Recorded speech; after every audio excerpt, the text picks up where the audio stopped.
Hey book lovers, my name is Em and I want to talk about books. And cats.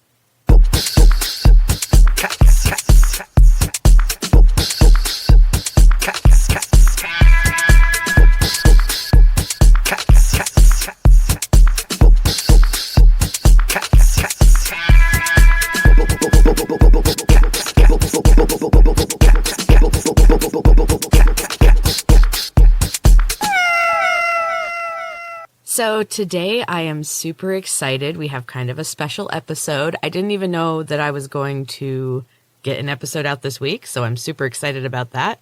And I am talking to my favorite person in the world, my husband, Andy, and we are going to try to tackle all of Stephen King's work. Sort of.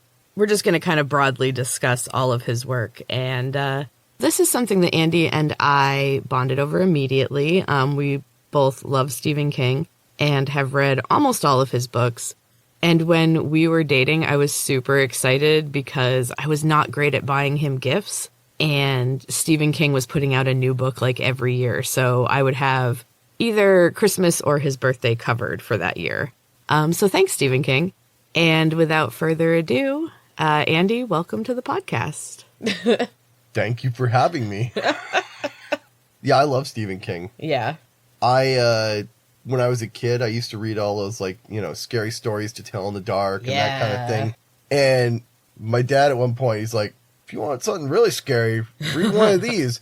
But at that point, I was like, I really did not like reading long books. So I dove in and read Pet Sematary when I was too young to read Pet Sematary. Yes, same. That was my second one. I actually read Firestarter first.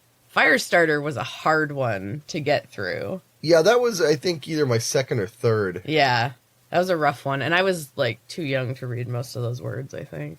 I didn't really understand that one because I was too young. So. Yeah, because there was a lot of, telekinetics and that kind of stuff. There's a lot of big words in there. Okay, so we're going to try to talk about all of Stephen King today. All of Stephen King? Let's say most. I don't know. So we have decided that you can't pick just a favorite Stephen King book because there's too many. Yeah, no, impossible. Yeah. Well, actually, I have one, but it barely. Oh, I can't even come close. So we decided to go by decade, and we found a list of all of his work. So for each decade, I did a top 3 because I can't possibly pick one thing ever. So I went with 2 because initially you said 2, so it was hard, but I think I did 2 or 3 because sometimes I just couldn't narrow it down past that. That's understandable. I mean, there's so many of them. There's so many. He's so prolific. That's what I'm saying. It was so nice when we were first dating because I had no idea what to get you, but every year there was a new Stephen King book. And so at least Christmas or your birthday was covered. And he's always done that, too. Yeah, forever. So we're going to attempt to cover lots of Stephen King today. All right, so I'm going to start with my top 3 for the 70s. But first I want to tell you what my criteria was. Okay. Because there's just too much stuff. So I decided, just for the sake of narrowing down my options even more. Yes. No short story collections, no Richard Bachman books, and no co-authors. So anything that he wrote with his sons or whatever, I didn't count those. Okay, well, I followed all of those except the Bachman books. Okay, so. That's fair. I wanted to cut out as many options as possible because I can't decide. I also realized when I was looking through the list, most of my absolute favorite things by him are short stories. Almost all of them. He is very good at the short story. Yeah, I feel like maybe he needs those parameters because sometimes the other ones get a little wordy, especially some of those the earlier ones around the Firestarter and Pet Sematary time. Anyway, so for the 70s, I had either The Shining or The Stand. Okay. Leaning toward The Shining. So I forgot The Shining was the 70s. That was very good. Yeah. I loved that book. Yeah, that might be one of my top 3 all time. So I'd say if there's if we're doing 3, that definitely needs to be on there. Yeah. My 2 actually came from the Bachman books. Oh, okay. And I didn't read either of these until much more recently, actually. Yeah. Well, one of them I vaguely remember reading a long time ago, which is Rage. Oh, which is crazy yes. because the man just captured the whole school shooter thing like years before it was a thing. Incredible. Yeah. Didn't they kind of blame him for a while after Columbine happened? I think that was... That might not be true at all. I know that, like, he was mentioned during some of the early ones. I thought so. But, I mean, he nailed that whole, like, everything they said about those Columbine kids. Yeah, dead on. Yeah. And that is why I had to cut out the Bachman, all of them, because, like, I really like a lot of those, too. My other one... Yes. ...is The Long Walk. Oh, which yes, is see, that's also what good. I'm saying. How would I have ever been able to choose? If you've never read The Long Walk, like, good.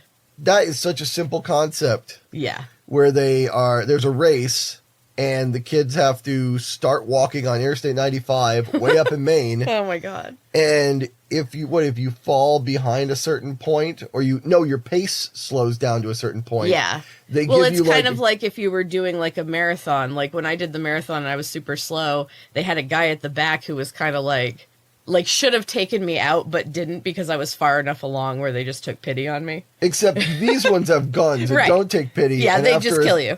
They give you like a warning, and then I think you have like 30 seconds to like pick it up. Yeah. Yeah, and then they shoot you. It's so brilliant. And the winner gets something. I don't remember what it was. A lifetime of psychological damage. Oh my I think God. was the moral of that story. You can tell he was a runner. Yeah. Oh, it's so good. See, this is why I had to cut those out. I can't. That's too many options. All right. The 80s? So there were a lot of good books in the 80s too, Yes. but I decided to just kind of go with my gut, and I think the two that I really got the most excited for once I was into them were the Gunslinger and the Drawing of the Three. Okay. Both part of the Dark Tower series. Yeah. And I read those maybe when I was probably early 90s.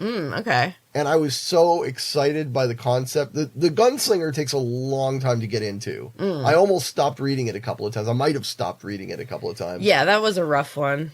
But by the time you get about halfway through, you're like, oh, I see what's going on here. And it gets awesome.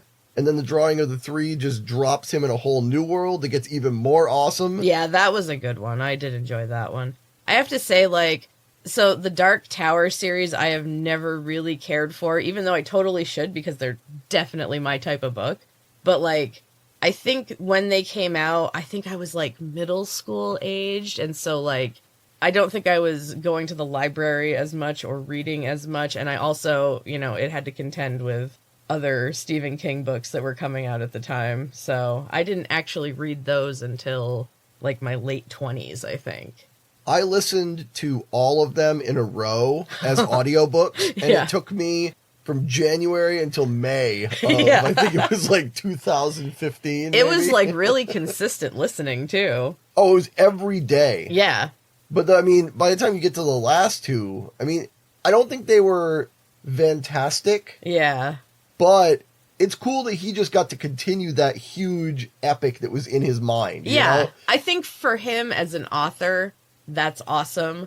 I love a series, but they do tend to get a little weird at the end, because you're trying to keep things together. Yeah. And those were so well, one whole book is a flashback. Yeah, that's true. A pretty well written flashback, but a flashback nonetheless. Still, that's a lot of flashback. So I have a top one for the 80s, and then I have two that are kind of tied for second place, a close second. Okay. So my number one for the 80s is Misery. Ooh, yeah. Because that is a great book.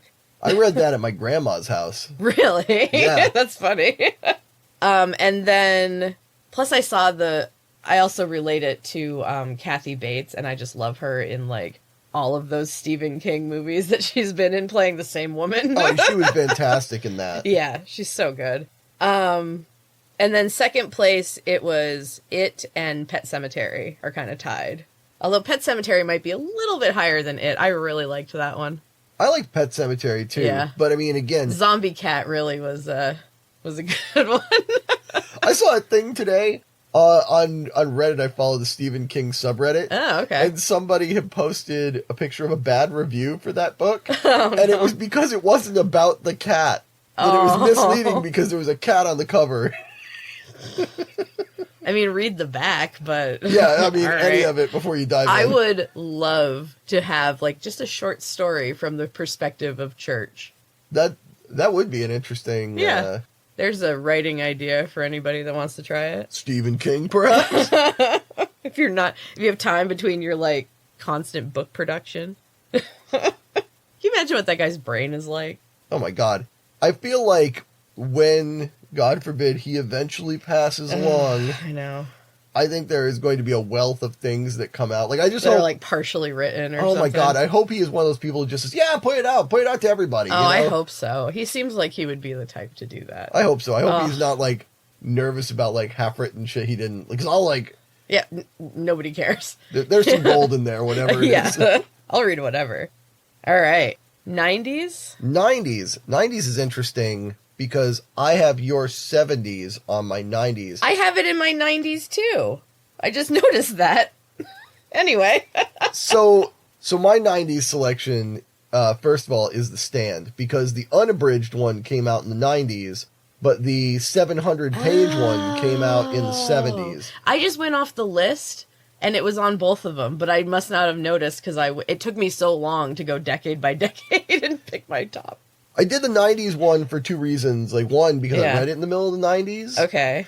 And two, because I had heard things where, like, he kind of wished the other one wasn't, like, he felt like he wasn't done with that one, I think, was what I got out of the articles. Sense, yeah. So the unabridged one is the real version. Well, and he probably, I would assume that he probably had to put out a book that was a certain length, and then later on, when he was famous, got to put out, like, whatever fucking length book he wanted. Now that you say that, I think that actually might have been the thing. I think it might have been editor, like, you gotta cut, like, 500 pages out of this. Yeah, you can't put all this in, and then, yeah.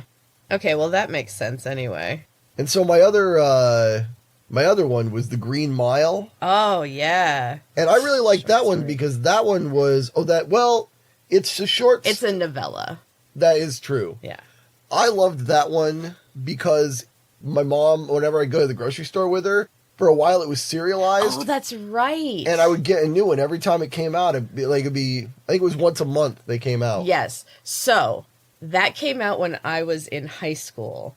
And I was so jealous because I was like, it was like early high school. I think I was a freshman.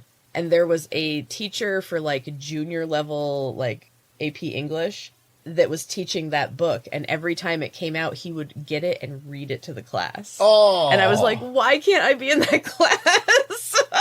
Yeah, that would have been awesome. Yeah. That's a good, Anyway.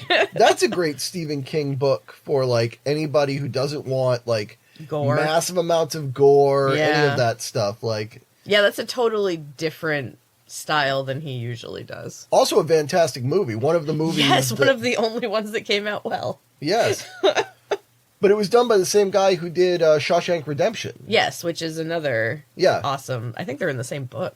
Are they in the same I book? am almost positive that those two are in the same book because I was like, wow, this is a good book. So what are yours? Oh, okay.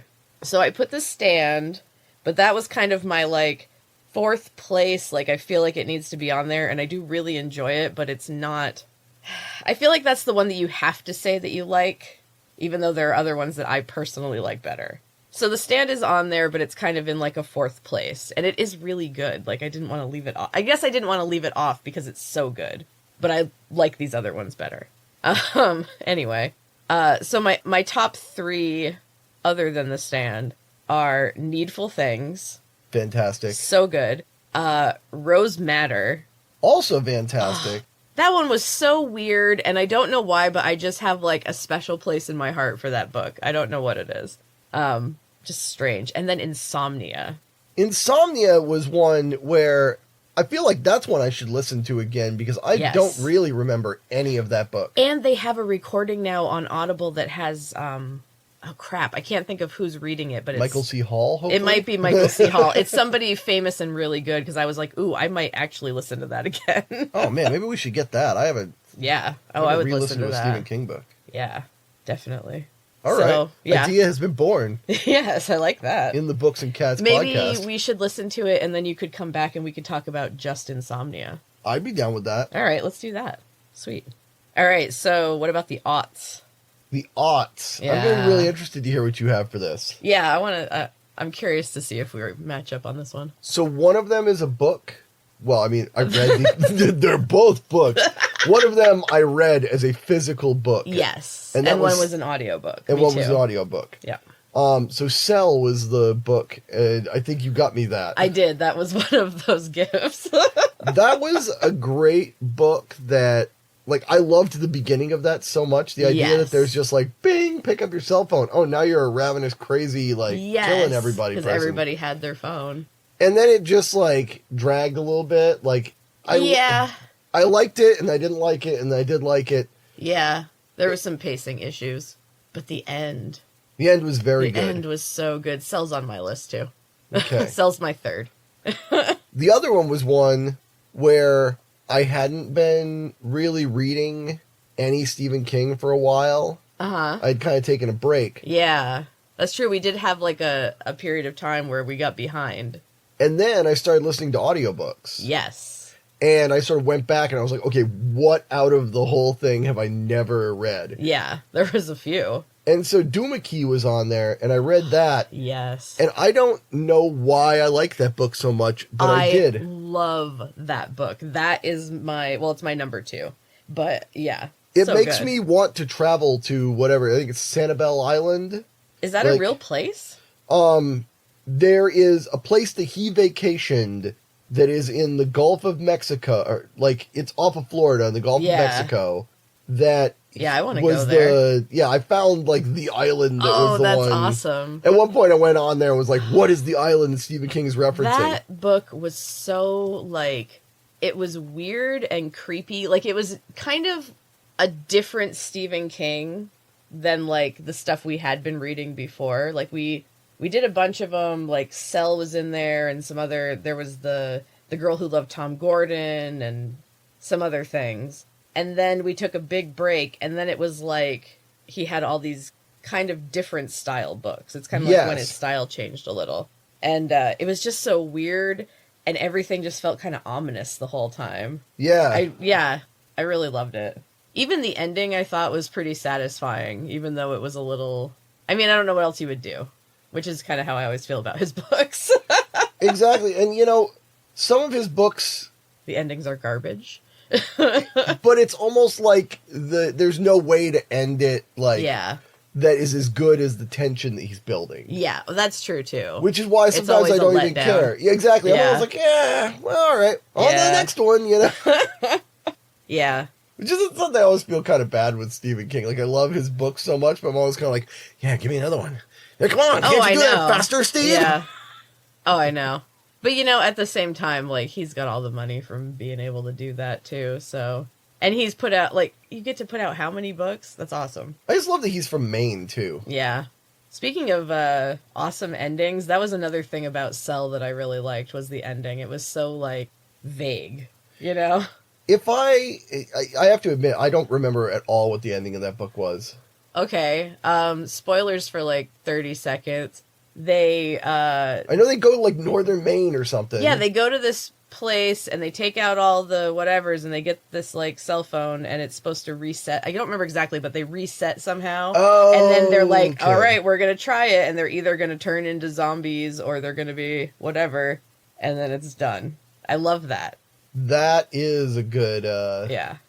That's sort of like the ending of, I had forgotten that. Yeah. I really liked that about that one. Because it dragged for a while, and then they got to that place, and it picked up, and then there was that ending, and I was like, that's perfect. You know? Like, interesting. Yeah. So, do you have any others for the aughts? Because I have one other one. No, those were my two for the aughts. Okay, so we matched up, and then I have On Writing, a memoir about the craft.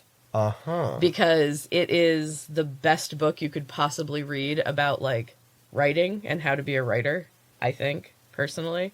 And it was kind of like, I read that when I was, like, young enough where it made a difference, you know, as, like, being a writer. So, Yeah. So that one had to be on there. Well, that's cool. Yeah. Yeah, I'd forgotten about that one. He also did that one, Dawn's Macabre, or whatever. Oh, yeah, I didn't like that one as much. I started reading it thinking it was it was an actual horror book, and I was like, oh, I'm not that interested in this. Yeah, I did that the first time, and then I didn't read it because I was younger, and then I didn't read it for a long time, and then I'd already read On Writing before I read that one, and it just wasn't nearly as good. Yeah. All right, so, teens. First one, I think you'll probably disagree with me, but maybe not. We'll see. Mr. Mercedes. Oh, yeah, that's on there. That's my second. I know that you're not a fan of Holly Gibney. I am not, but I do love the Mr. Mercedes books. Yeah, it's too bad because, like, not only was she annoying, but I listened to that, and the guy that reads Holly Gibney, I hate the voice that he gives her. I think that's the problem. It. I think you might not hate the character as much if it wasn't read that way. No, I think I would dislike quite a few things about her, but I think it would definitely help if it was read by somebody else. That's why... So I figured out during this whole thing that there are only 2 books by him that I have not read, and one of them is that If It Bleeds, like the Holly Gibney one, and I just can't, because I just can't deal with that character. Well, If It Bleeds was a whole, that was a short story book.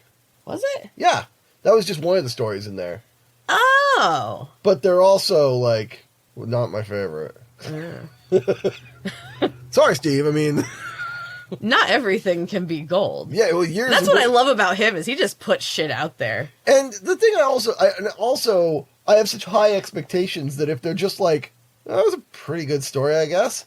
Like, then I'm like, oh man, this book. Whereas, if I just read a novel that was as good as his mediocre stuff. By somebody else, it'd be fine. Yes. Yeah. That's one. And then the one that I think is really like on the top of my list that I think is almost like a perfect book. Okay. Is 11/22/63. Oh, no. How did I miss that one? That I think is is his absolute best book. See? Yes. I'm telling you. I love that book. How did I not get it on my list? It's one that anybody can read. I recommend that to people, and I say it's not a Stephen King book. Yeah, but it's his best book that he ever wrote. Yeah, it's so good. Yeah. I don't know why that's not on my list. But, yeah, that one, top of the list for sure. Fantastic book. I also like Dr. Sleep and Revival. Revival was really good. That one was really cool. Dr. Sleep I enjoyed the entire time, but I felt like it was kind of like a candy book, you know? Like it was... Oh, yeah, it definitely was. But that's kind of part of the reason I read Stephen King. So. That's true. They are, I mean, yeah. I like candy books. I did like that They're one, fun. though. That one kept me...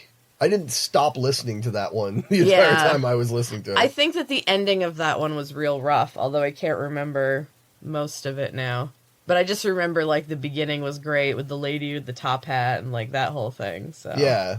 Yeah. And then I loved, like, the imagery in Revival. But I think we listened to Revival, too, and I don't know if that helped, like... Yeah, Revival was great. Revival kind of calls up the like Cthulhu, like underworld shit, which I think is that was cool. a good one. So we've actually made it through like all of Stephen King's books. We have. So what's coming out soon? We just had The Institute. That was really good. That was really good. I liked that one. It didn't really make my top, but but I really did like it a lot. I liked it a lot. I liked the whole premise of it. But yeah, it just wasn't as good as the other ones. I don't know what's coming out next. So, shall we switch to cats? I think we shall. I like cats. Yes, we have a lot of them. We have 4. I've talked about them on here before, obviously. 4's a lot better than 5, I have to say. It is. I mean, I miss number 5. Oh, I really miss her right now. I talked about that on here already, how she was like our Christmas kitty. Yeah, you gotta stop leaving rubber bands around because it makes me sad. I know.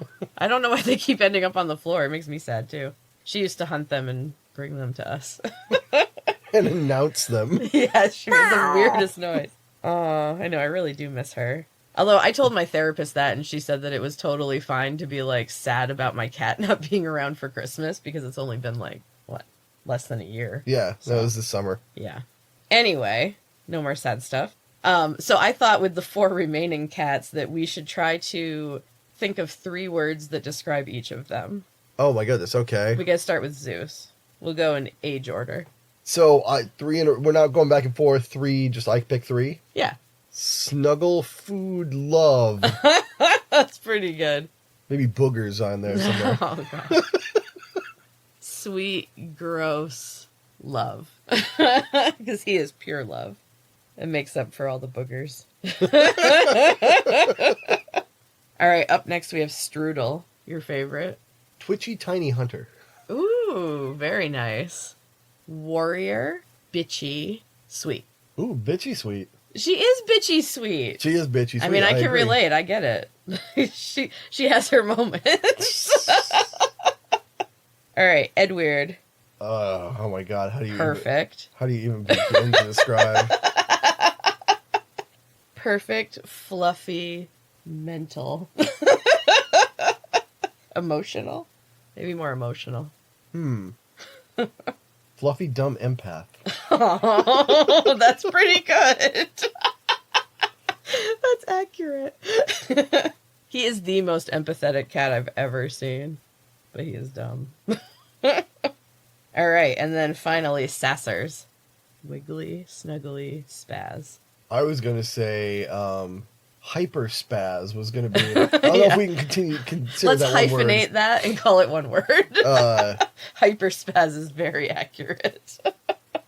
She's a hard one because she doesn't. I haven't gotten the personality out of that cat yet. Yeah, she's not a big fan of you. I don't know why. She really prefers me and Irene. And she likes me sometimes. Yeah, she has her moments. Yeah, she likes to cuddle. New standoffish hyper spaz. All right. Standoffish is one word too, I guess. Standoffish. Okay. That's fine. I'll hyphenate all things at any time Just I throw want. those hyphens around. So that was fun. You know, it was a cat thing that I read the other day. What's that? There's this cat was a cat in Istanbul. Yeah. And there's pictures of it just lounging on this bench. It made me think of Zeus, where he will just sit like a human, but the grossest man-spreading human ever. Yes. And it was this big cat that kind of looked like the one from the cat food. Morris? Morris. Okay. All right. Big man-spreading Morris. And the cat died. Aww. But the townspeople liked him so much, they commissioned a statue to be placed and welded to the seat. So now there's always this man-spreading cat hanging out there. I love that. That's awesome. So the cat's name was Tombili. Oh, that's adorable. A tomcat named Tombili? I guess so. Was it a boy? I hope so. I don't know. It doesn't matter. We don't need to gender the cat. Anyone can manspread. That is true. More people should. No. While it is a gendered term, it can be done by anyone. Yes, that's true. We should have statues made of all of our cats. Oh my goodness. Just for fun. Our house is pretty much the cat's house. We have random shelves everywhere and boxes and ramps and all kinds of good stuff. Yeah, they can do what they want. Yeah, it's their house. All right. Well, thank you for coming on the podcast. Thank you for having me. I've been looking forward to this for a while. Yes. I've had my list of Stephen King stuff for a few weeks. We've been trying to do this for a while. And I've been wanting to tell you all of my selections. Yeah, he wouldn't let me see the list. I wasn't allowed to know until we recorded it. I just thought it would make for more interesting radio. You're probably right. This is radio, apparently. Sorry. So now it's time for the quote of the week. I have been ending with a quote about either books or cats. All right. So I took it from On Writing, the Stephen King book that we were discussing earlier. And that's another reason I love that book is that so many, you see a lot of quotes about how to be a writer from various authors or whatever. Most of the Stephen King ones come from that book. It's a very quotable book, I guess. So I had a lot of options again. But I picked this one because I thought it was appropriate for today's episode. So the quote is, "Writing is a lonely job. Having someone who believes in you makes a lot of difference.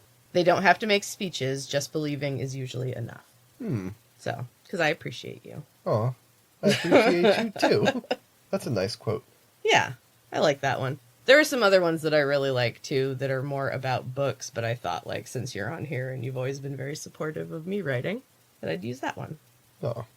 So, that is the end of our special extra episode, because I didn't think I was going to get one done this week. So, until next time, keep reading.